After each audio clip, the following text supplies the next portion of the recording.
persoalan yang selalu orang akan tanya. Berapa top speed motor ni boleh pergi?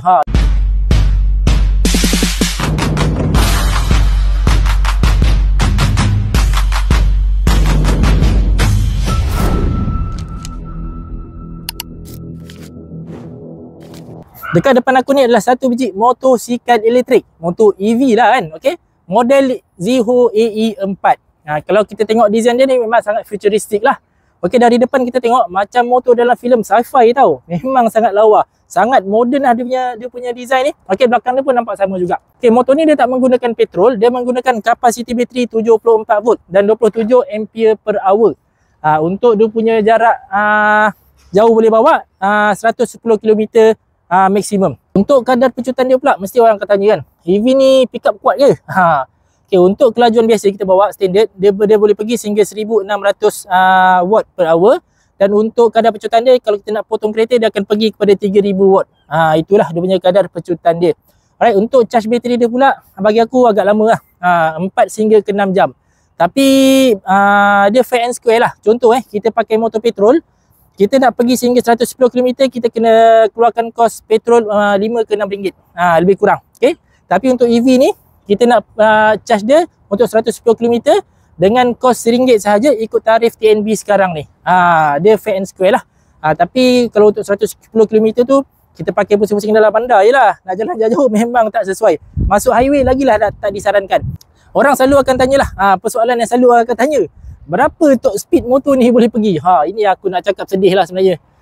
Sedih je, kelakar pun dia juga. Okey, untuk top speed dia boleh pergi 65 km per hour saja. Sedih kan? So bersamaan dengan kapasiti enjin 50 ataupun 60 cc punya enjin lah. Untuk suspension depan dia didatangkan dengan hydraulic fork dengan saiz disc 220mm. Ada traction control. Untuk suspension belakang, dual absorber, ada 5 stage punya adjustable. So boleh adjust tinggi rendah, keras ataupun lembut. Disc dia 190mm, saiz tayar depan dan belakang 12 inci. Ciri-ciri lain yang ada pada motor ni, dia datang dengan meter LCD berwarna. Okey, lampu depan dia LED, lampu belakang pun LED juga. Okey, dia ada storage ke depan, 2 storage ni. Lepas tu dekat sini ada tempat untuk kita gantung air ke gantung plastik ke kat sini lah, sama macam skuter biasa yang lain. Dia ada punya charging port kat tempat dalam ni. Charging port dia 18 watt kat dalam sini.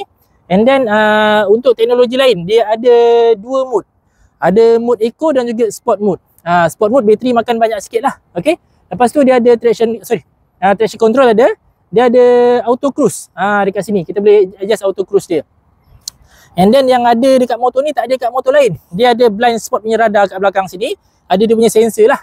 Maksudnya dia akan cover dalam jarak yang tertentu. Kalau ada kenderaan dekat sekitar korang, okay, dia akan bagi notification kat meter ni. Itu adalah salah satu ciri-ciri keselamatan moden yang ada pada motor Zeho AE4 ni. Okay, dah nama skuter kan, mesti ada storage kat bawah seat. Bukan skuter lah kalau tak ada storage bawah seat. Untuk bawah seat dia ni datang dengan storage 31 liter. Bapak besar bang Ini kalau pergi pasar ni, belanja 100-200 pun boleh muat dekat dalam ni tau. Okay, untuk saiz dia agak-agak boleh masuk dalam satu biji helmet full face. Boleh masuk baju hujan, boleh masuk beg dan barang-barang yang lainnya lagi lah. Okay, kenapa kapasiti tangki dia besar ni? Kenapa kapasiti storage dia besar? Sebab dia tak ada enjin bang.